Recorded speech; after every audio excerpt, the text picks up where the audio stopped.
Welcome back to the Training Model Podcast. Today we will be discussing mobility and some misconceptions about mobility training, as well as some ideas around the Gait cycle and some key nuggets of information that the Gait cycle can teach us when it comes to movement, understanding movement, and progressing people's movement competency and getting them to load and improve shapes in the gym.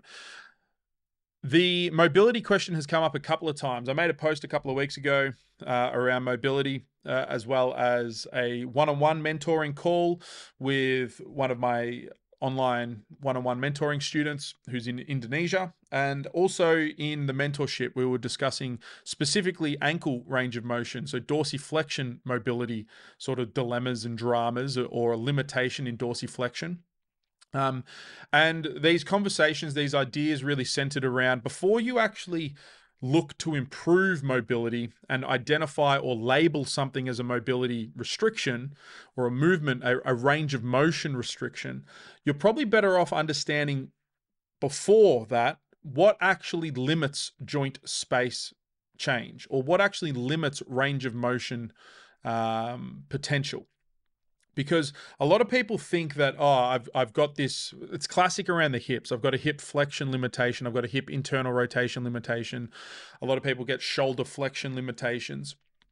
And they just label it as a mobility drill. And as soon as you, or a mobility problem, and as soon as you label it as a mobility problem, you just simply go and search for mobility answers. You go and end up in the stretching world. You go potentially end up in the breathing world. Wherever you end up is a result of labeling it as a mobility problem or a range of motion limitation. But before we even get to that point of labeling what it is, we actually need to understand what restricts or limits joint range. Like, what are the potential options that might actually be limiting the range of motion? And there's three main categorizations for this. The first one is, the technical term is osseous formation. Bone position, bone shape is going to limit. An example of this would be everybody's hip sockets are shaped and angled slightly differently. Everybody's femoral head is shaped slightly differently. Some people have a smaller head, a larger socket. Some people have a shallow socket. Some people have a deep socket. Some people's sockets are antiverted, so they're facing a little bit more forward. Some people are retroverted. They're facing a little bit more backwards. There's all of these like genetic changes or differences in bone formation that would impact one person's mobility expression to another person's mobility expression. And this all lives under the idea of osseous formation, bone formation. But the other part to the bone understanding for mobility is that if the bones of the joint have already closed the space that we're looking to move into, an example of this would be an anterior tilt of the pelvis. If I tilt my pelvis over the top, and then I'm going to try to express hip flexion range, I've chewed up some of that range just simply by rolling the pelvis over the top. So it's not actually specifically the bone formation that has limited the range, but it is actually the starting position or the orientation of the system or the orientation of the bones. That is the first sort of categorization of why a joint might be limited. It's by nature of the bones, the formation of them, the shape of them, the actual joint space, but then also the orientation of the bones during the movement that we're trying to express. An example of this at the lower extremity with the ankle, because this is what has come up a couple of times, is obviously dorsiflexion range is a very common limitation that people present with. A lot of the time, it's just simply because their center of mass is forward, their tibia is forward in space, and akin to the pelvis being dumped forward in an anterior tilt, chewing up hip flexion space. If the tibia starts forward, we just have less space to access when we actually move further forward, and we have to express that in something like a squat or a split squat or a lunge or any of those sort of movements. But the other part at the ankle that is important to understand is the talus. So the talus is kind of one of the important rear foot bones of the rear foot, and it's where the tibia actually connects with and interacts with. So part of the pronation cycle of foot shape change when the arches flatten, and this is generally going to be happening when we have mass loading on top of the foot, so center of mass moving forward in space. We're engaging with the ground, pushing down in the ground in a closed chain sort of environment. All of that load, all of that mass is actually going to flatten the foot. And part of flattening that foot and flattening specifically the medial arch is it actually drops the talus down in space, which allows the tibia to continue to move forward. So we're still in that first category of mobility restriction. We might have a tibia that has just closed the space, but the other part to that at the ankle specifically is we might not actually be accessing a pronation moment. We might not actually be accessing this flattening of the medial arch, which drops the talus down, which allows the tibia to continue to move forward in space. So you might label it as I've got ankle mobility restrictions, but it might simply just be one of those two things where the tibia is already forward. We don't need mobility drills to pull the tibia back in space and to start with a bit more shifted back center of mass, slightly more heel pressure, or any of those changes. No mobility conversation needs to happen. It's simply just a reorientation of the system in a setup that would improve that presentation. Or if you've got the inability to allow the foot to pronate, so allowing the medial arch to drop down and that talus to drop down in space, that rear foot to evert and allow that tibia to continue to move forward in space. Again, we probably don't have a mobility restriction there. It is simply that we actually just need to allow the foot to pronate. There's a lot of narratives in the industry that demonize pronation, that it's somehow wrong, and it stems upstream because people go to the muscle first lens. Well, if the foot flattens and the tibia goes towards midline, internal rotation, adduction, we get knock knees, we get this valgus moment at the knees. We've got to blame something at the hip. The hip is not supporting it. Welcome back to glute med and glute max and the narratives around that, instability of the hips and all of that sort of shit, which just isn't true. But we should allow, if we're trying to access this forward transition of the tibia, this loading of the foot down into the ground, we should be able to express some pronation, and that pronation is actually going to allow the knee to travel further forward. You more than likely don't need specific mobility drills to fix that. You probably just need to not aggressively supinate your foot, not hang out on the outside of your foot pressures, actually engage with your medial contacts, so the inside of your heel and the knuckle of the big toe. Like, you probably just need to spend a little bit more time allowing that force to push down a little bit more medially in the foot to allow the arch to drop, to allow that talus to drop, to allow that tibia to move forward in space. No mobility drills are really needed in either of those conversations. And that is the first category of what restricts joint movement. It's just the position of the bones or the shape of the joint itself. Everybody's shapes will be slightly different, but we can reorient and reposition bones very quickly. You can actually express a change immediately with those, because we're not actually changing anything at the joint specifically or the tissues specifically. We're just simply reorienting the bones to allow them to actually access the space that we're looking for. The second categorization of what restricts joint movement or mobility would be your soft tissue structures. So this would be your muscles, your tendons, and your fascia. So obviously fascia, it's been a bit of a buzz in the last few years in the industry, but there's really nothing specifically that we can do for fascia. Fascia training just looks like staying hydrated and exploring a whole bunch of different positions under loads, different velocities. Just looks like good training in general. So the fascia conversation is not something that we're going to be discussing too much, but specifically at the other soft tissues being muscles and tendons, if we have the joint space available by the first category, but we look to access that range of motion, we look to further push the tibia further in space, and it actually feels like a stretch on the opening side. So for the foot specifically, this might feel like a stretch underneath the foot in some of the plantar fascia, in some of the plantar musculature and the tendons that run underneath the foot. It will also probably feel like a little bit of a stretch on the back side of the ankle. So your soleus, your Achilles tendon, your gastroc, depending on the position. It might be tibialis posterior. it could be any one of those muscles on the posterior compartment of the ankle, tibia, shank. They actually will begin to feel a stretch, and that stretch presentation is telling us that the eccentric capabilities, the lengthening capabilities of some of that soft tissue might actually be limiting our ability to let that knee continue to travel forward. What this means is that it is no longer a bone position limitation. We're actually taking the soft tissues that are trying to lengthen to or towards their end range. And if we think about soft tissues, and their ability to lengthen, their ability to release active tension and actually allow a stretch to happen. This would be a case where actual mobility training might be beneficial. So we actually might need to spend some time in a stretch to allow that eccentric capability, to allow that lengthening capability to return to those soft tissues. This might also look like systemic downregulation of sympathetic tone. This is where breathing drills might affect your ankle range of motion, even though you are doing all this stuff at the rib cage and spine and getting all of this sort of relative motion to return to the axial skeleton, which we've discussed last week, if you want to go back into those sort of conversations. But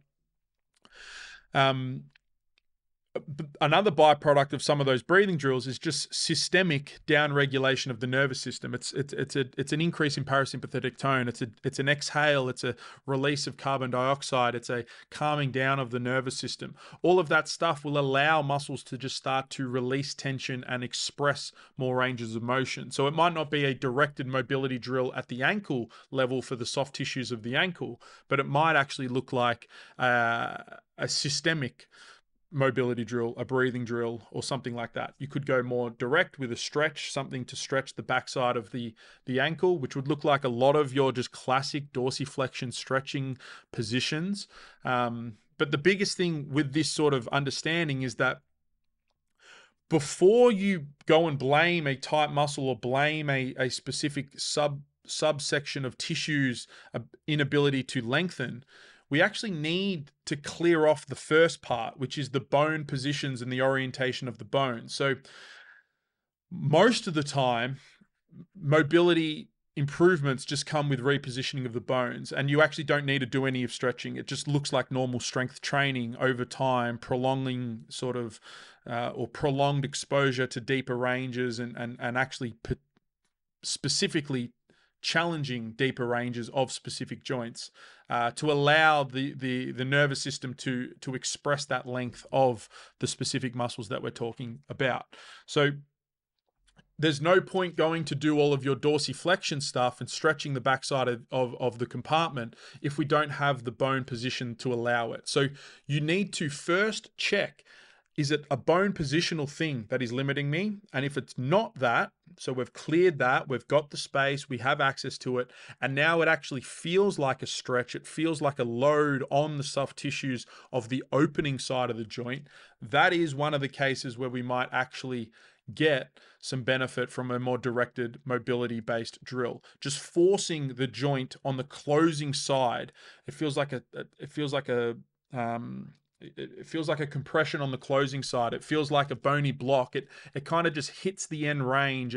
It's a stiff end range feeling rather than sometimes with the opening side being the restriction. So the soft tissue stuff on the back side of the joint, it will feel a little bouncy. It will feel like there's a little bit more that I could move into that position. Potentially like foam rolling or something like that might actually allow that tissue to lengthen a little bit more and access those ranges. They're two completely different feelings that you will have in the presentation of what is restricting this joint range of motion.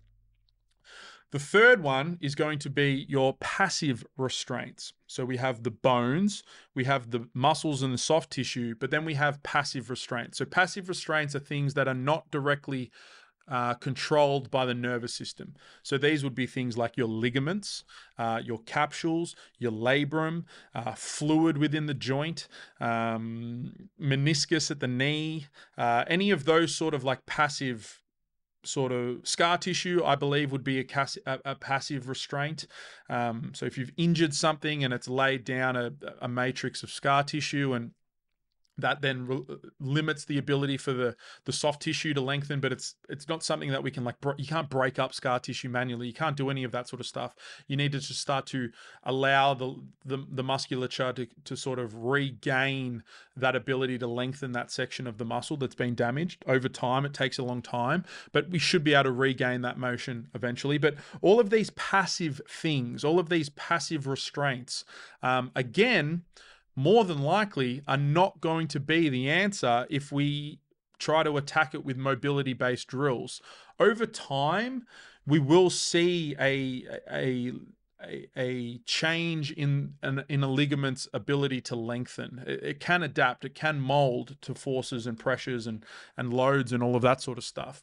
But again, like if you've got an ankle dorsiflexion range of motion problem, but you've had a lot of ankle trauma, you've damaged a lot of the ligaments. There's a lot of scar tissue. There's a lot of structural changes that have occurred over the years, but maybe you've rolled your ankle a bunch of times. Like, yes, we can go and do a bunch of mobility drills to improve that, but you're always at the mercy of these passive restraints. And it's not going to be something that we can just quickly make a quick change to.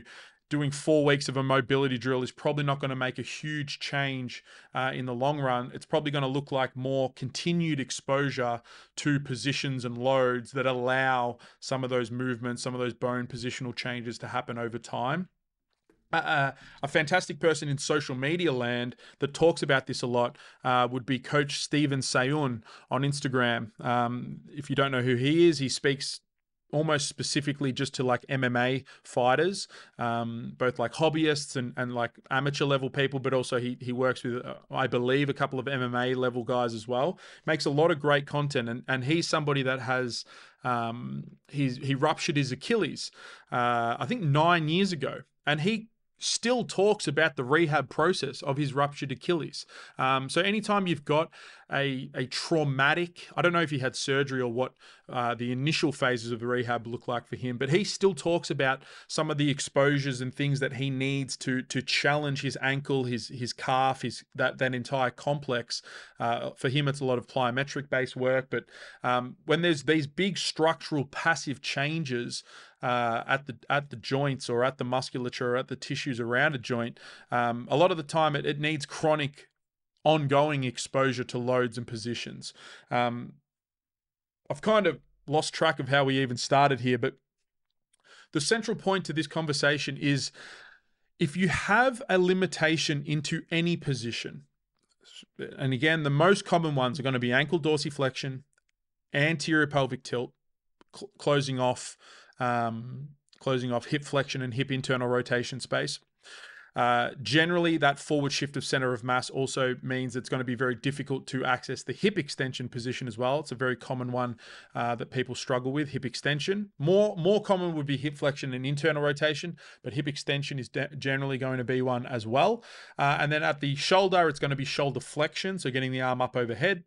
And then more than likely IRs and ERs at the shoulder specifically. But if you've got any limitation that you're struggling with, what I would recommend doing is simply just exploring. I made a post about this week, but just exploring your joint positions a little bit more specifically.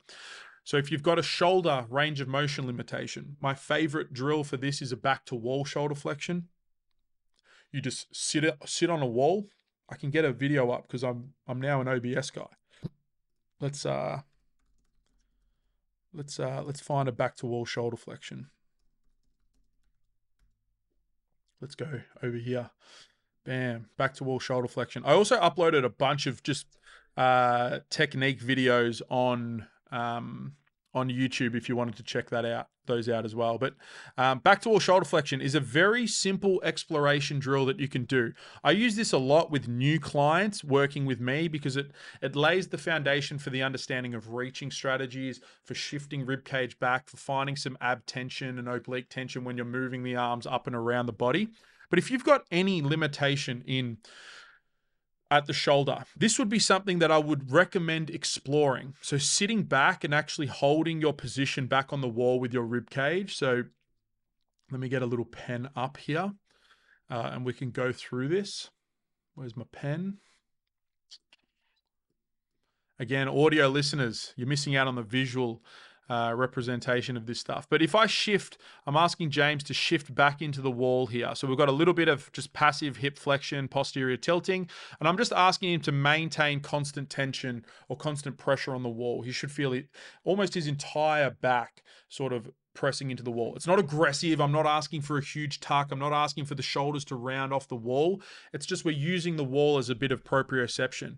But then once you've got that position, you just start moving the arms around the scaps, around the rib cage, and you actually look to improve the expression of relative motion at the scapulothoracic joint, so where the rib cage and the scapula sort of connect. And this is the stuff that I would recommend clients to do. It's hold a position and feel what different reaches, feel how repositioning your scaps allows you to access different ranges. When you get up overhead, maybe it feels like a little bit of a shrug, and see if that feels better. Can I shrug and find a bit more ER? That's probably telling me that we're not getting a really good upward rotation, this protraction upward rotation, and actually feeding a bit more elevation into the system allows that scap to sort of let go of the rib cage and move around it and allow that range to be expressed. If you just spent a couple of minutes doing this prior to whatever drills, whatever feelings, whatever things you're limited in, I can guarantee that your shoulder blades, your rib cage position will improve and your range of motion will improve. There's no secret like this position fixes ER, these reaches fixes IR. All it is, like the system doesn't work in those ways, or at least I don't believe. I know there's models out there that really push those ideas, but more than anything, what we're trying to do is we're just trying to coordinate these bone positional changes to allow ranges to be expressed, to allow these overhead positions to be expressed, to allow these ERs and IRs to be expressed. The same way that, like, this is obviously shoulder flexion, but you could do the same drill and kind of sit here into an internal and external rotation and just play with IR and ER, play with a broader, wider scap position, and how does that change? Play with a retraction, and how does that change? Guarantee it's going to limit when we bring a lot of posterior compression onto the rib cage and in behind the scaps, and it's going to start to limit range. If I relax my system, how does my IR and ER start to change? Can I go into a single position and play around with elbow, with a different reach, with a different sternum, with a inhaled and expanded position, and play with that? Like, you're just exploring your joint positions and your joint ranges. If you're struggling with anything, I can guarantee that these little exploration drills, I've got a couple other ones that I think are live on my B stance exploration is another classic one that I use a lot of. B stance exploration. That's another one that's live. I made that live last week, but this would be another one where you're simply just sitting in the B stance position and you start playing around with foot pressure. You start playing around with your pelvis as a driver. You start playing around with different anterior shifting, like extending the trunk, flexing the trunk, changing your head position, and all of those little changes. You're kind of just like updating the nervous system with what it needs to feel, the sensory information to feel stretches and opening in different areas. A lot of people struggle to feel glutes in these kinds of positions, these hinged positions. They feel a lot of back. They feel a shit ton of hamstring. Some people feel heaps of quad when they're in these positions. Go to the position you're looking to explore and understand better, and just play around with some of the positions of bones. A lot of it's going to be proximal, rib cage and pelvis and spine, and turning and orienting in different positions. But if you just spend a couple of minutes on these drills, it could look like a dumbbell press. I'm really just starting to ramble now. A lot of the mobility stuff that people feel and face will just cease to exist. They will just learn better positions to load in. That would be my take on mobility-based training. Obviously, if you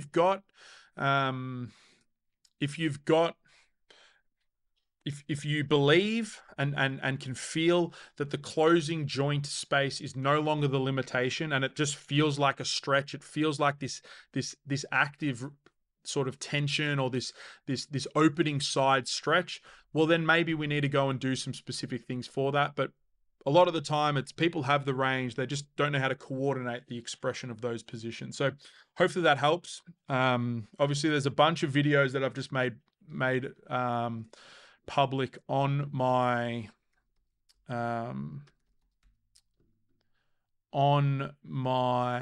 YouTube channel that you can go and have a look at that if you are keen.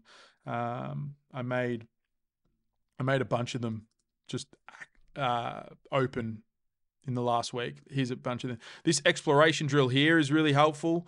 Supine hip rolling is another one. That's anterior and posterior pelvic tilting that can really open up ranges very, very quickly. Split squat exploration, back to wall shoulder flexion. That's an upper body exploration drill. B stance exploration. Prone trap raise is another one. You can play around with that a lot and change loading very, very quickly around the shoulder and range of motion.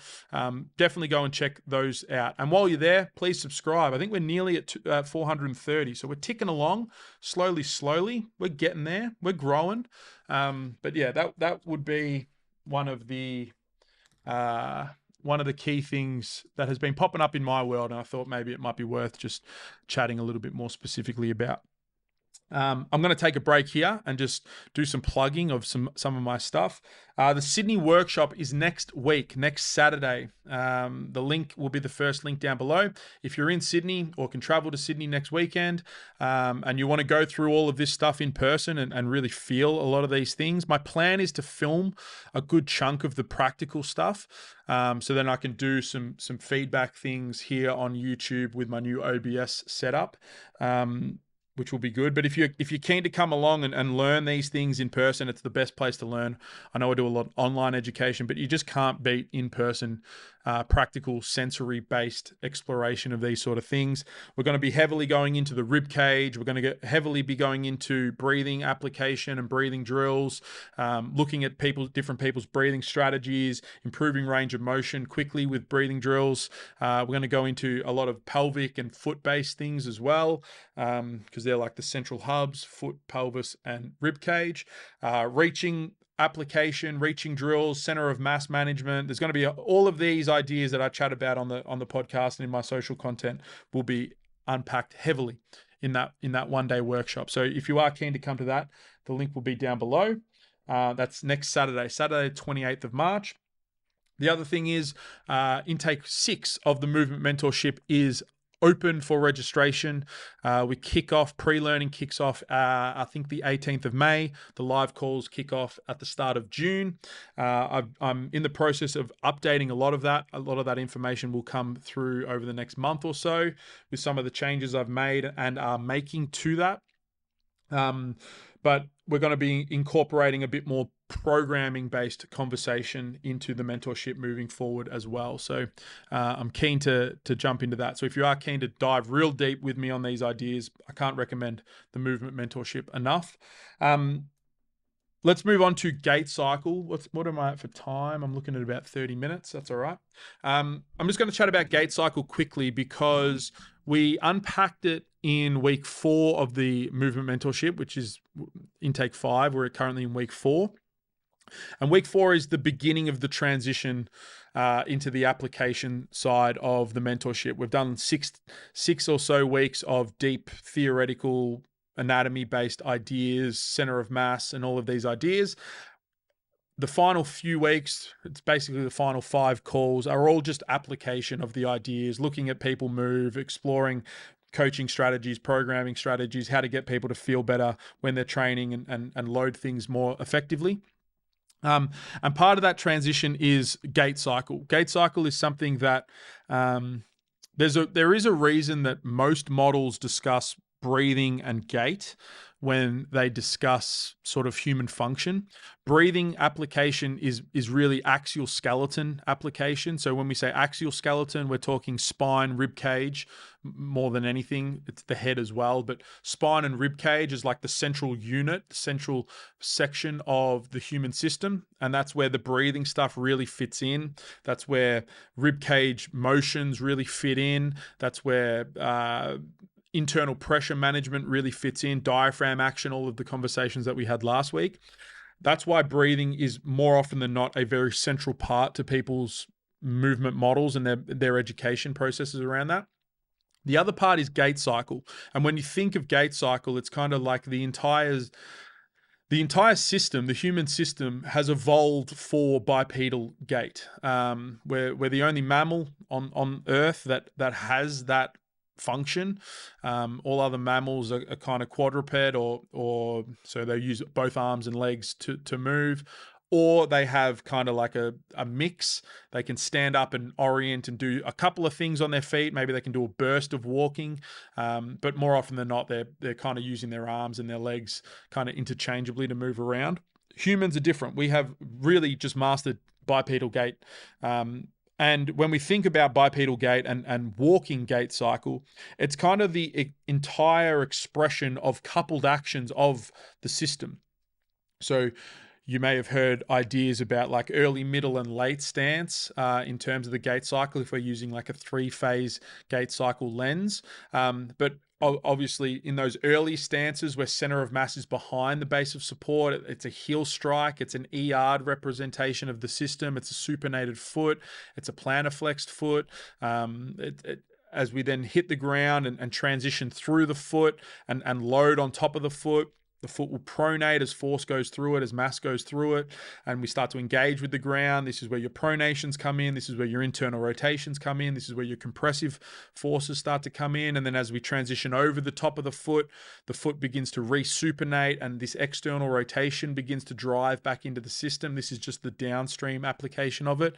But we see these kind of coupled symphony of joint positional changes that happen, and that is the reason the gait cycle is quite often used as a lens, is because it shows the full excursion of interacting with the ground, engaging with the ground, absorbing, yielding positions, as well as overcoming and compressive positions and the transitions between those. It really just is the entire case. It's the entire sort of understanding of extremity appendicular, so arms and legs, scapulars and pelvis, their movement in space when we're both yielding and overcoming forces. And that's why gait cycle is often used. And what I say in the mentorship is that gait cycle is, in and of itself, it's an own entire rabbit hole to go through. And depending on who you're learning from, depending on who you're influenced by, a lot of people only use gait cycle. Somebody that I hold in very high regard and somebody that I want to have on the podcast in terms of a guest is Gary Ward. I believe his gait cycle lens is the best. It's the gold standard in my eyes for the application of the gait cycle, understanding the gait cycle. But all of his mentorships, all of his courses, all of his products, everything centers around the gait cycle. Like, it can be so incredibly detailed if you really want to make it that. I don't think most coaches need to go that far down. You can if you really want to dive into it. Another one would be Bill Hartman. A lot of his terminology and ideas center around gait cycle and like the propulsive phases and all of those sort of things. Like, it can be as detailed and as complex as you want it to be. But I think where most coaches would get the benefit initially of understanding gait cycle would be the 3 just primary phases of center of mass and base of support. So one of them is the earlier stance where the center of mass is behind the base of support. The leg is swung in front and we have this distal supination ER sort of drive up the chain. So that's where the center of mass is behind. That's the earlier phases of gait cycle. As center of mass loads on top of the foot, and we have kind of weight pulling and pushing down into the foot, and we're starting that compressive, that big compressive forces that happen in those mid stance phases where the flat foot occurs, where the foot hits the ground, contacts the ground, and we start to bring internal rotation into the chain. Pronation comes in, tibial internal rotation comes in. That would be the second phase that I think would be pretty valuable to understand. So center of mass is behind the base of support in the earlier phases. Center of mass is on top of the base of support in the mid phases. And then center of mass eventually moves out in front as we push off the foot, and the resupination, that returning to that ER drive comes back into the system as well. Those would be the 3 main phases that if you could learn and understand those things, I think that's where the big value is. And that's what we spend a lot of time on in week 4 of the mentorship. A lot of this stems into the foot pronation and supination, understanding those two shapes, understanding the presentation that supination happens in the early stance and in the late stance, and they're kind of two different sort of presentations of it. One of them is like a definite heel biased supination, big plantar flexion, but mass is behind the system. And then the later phase, which is like the toe off, the pushing off, the late propulsive phase of the foot, where the arches have regained, but the big toe is extending and we're on the front ball of the foot and we're at the front of the foot, where center of mass is in front of the foot. That's another big thing to take with the two main supination shapes. And then obviously in that mid stance, that pronation, where the foot is engaging with the floor, the foot is flattening down, is another huge thing to take. So, hopefully that helps your understanding as to why so many motherfuckers talk about gait cycle all the time. I've had internet beef with people around the gait cycle, which is pretty crazy to think about. I use if anyone wants to challenge me, I use a 3-phase gait cycle. I don't go into the 8-phase gait cycle.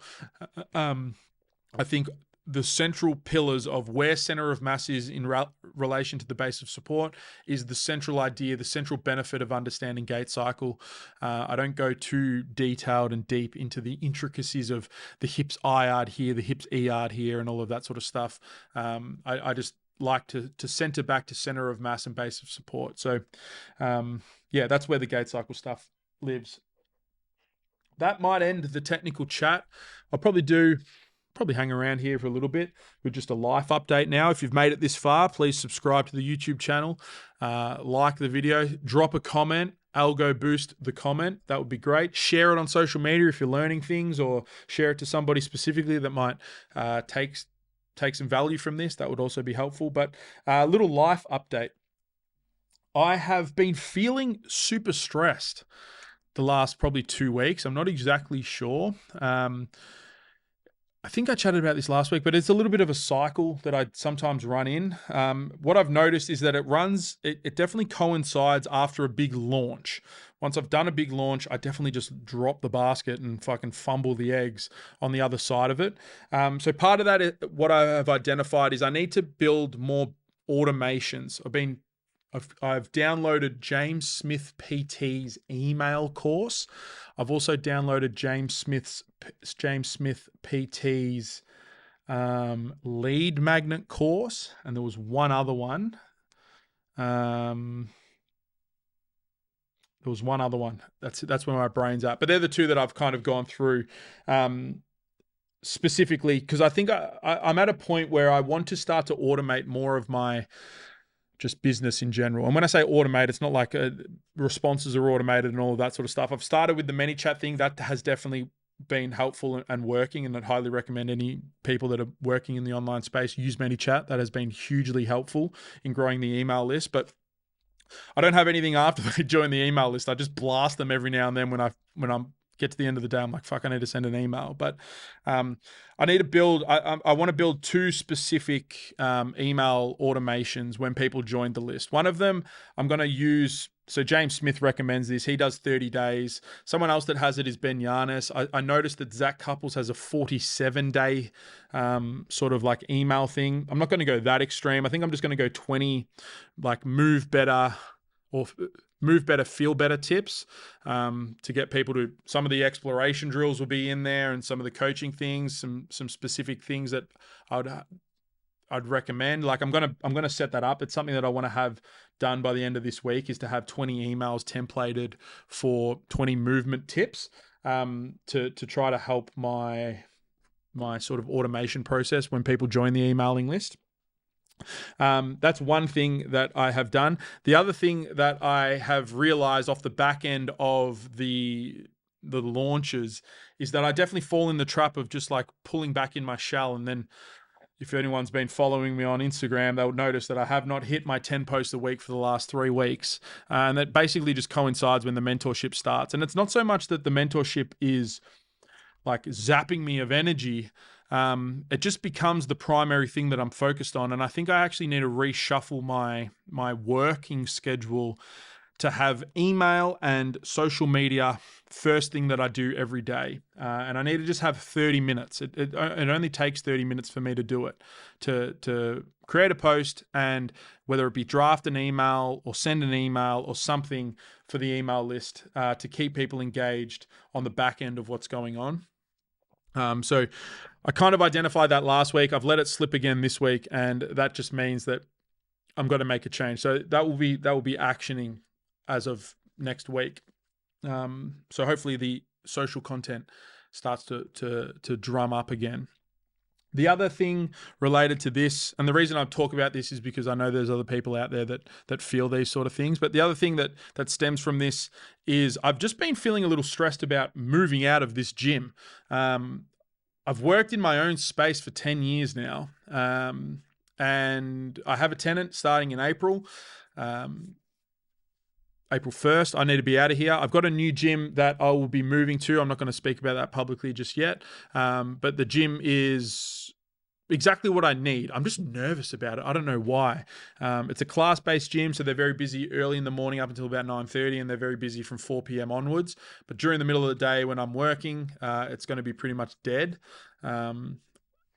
So I can film things, I can film content in the gym, I can get back into the gym and filming content. And there's a few ideas that I want to go through that using my OBS setup. But I just feel a bit nervous about the next phase. I guess in this first 3 months of me moving to the online space, I've kind of had flavors of my old working schedule where I just come to this location and there's no one here and I'm just doing my thing in this office. And I don't know, I just feel a bit stressed, a bit anxious about the move a little bit. But I'm excited about it, but I do feel a little anxious about it.